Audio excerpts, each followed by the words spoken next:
Hi, it's Productronica 2019, day 2. I'm joined by Alistair Little from Electrolube. Thanks for sparing the time to come and talk to us. Thank you for inviting me. You're launching a new thermal gap filler and a new resin here, aren't you?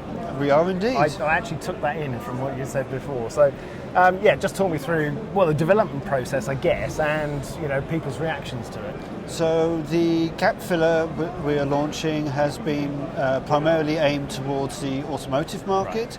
Right. It's a high thermal conductivity material, so 4 watts per meter Kelvin. Yet it's a 2-component system, so that you mix it and it will cure, so you don't have any of this problem that you get associated with thermal pastes. Right. With material flowing out or any sag problems. Yet it is easy to apply due to its low viscosity.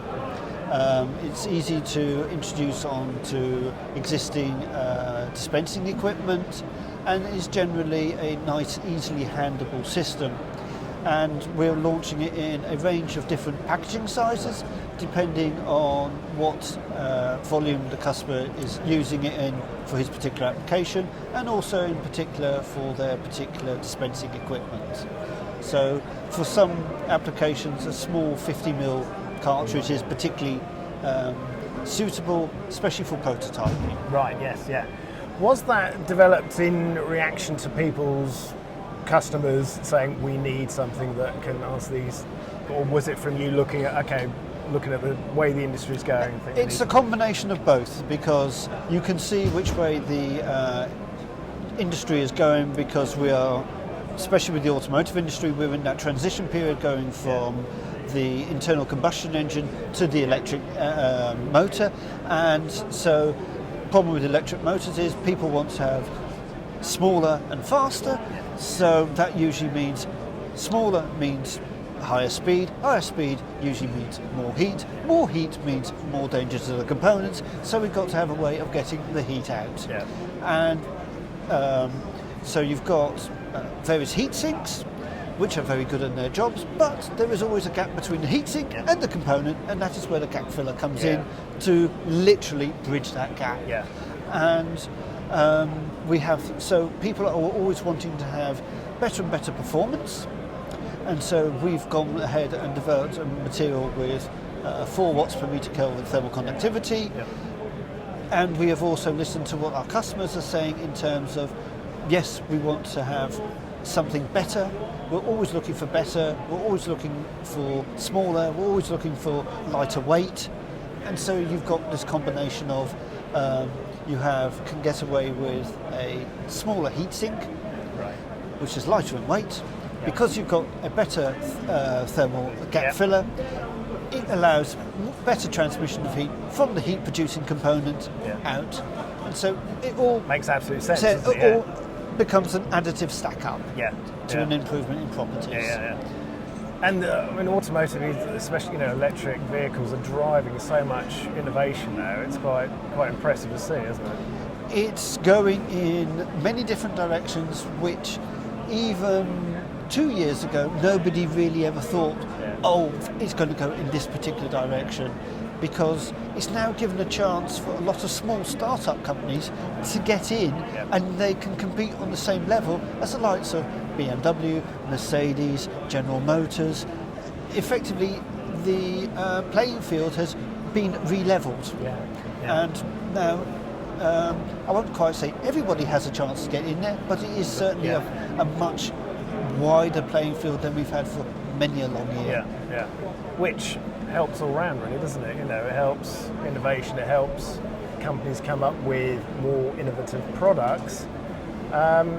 Hopefully it makes it more exciting for people to want to come into this industry, It also pushes not only our knowledge of what is possible with electronics, but also, from my perspective as a chemist, what is possible with the chemistry, pushing the limits in terms of what a material is capable of doing, both thermally and also in terms of temperature performance, temperature stability, chemical resistance, and all of those sort of parameters And because we're switching over from something needing either diesel or petrol, Yeah.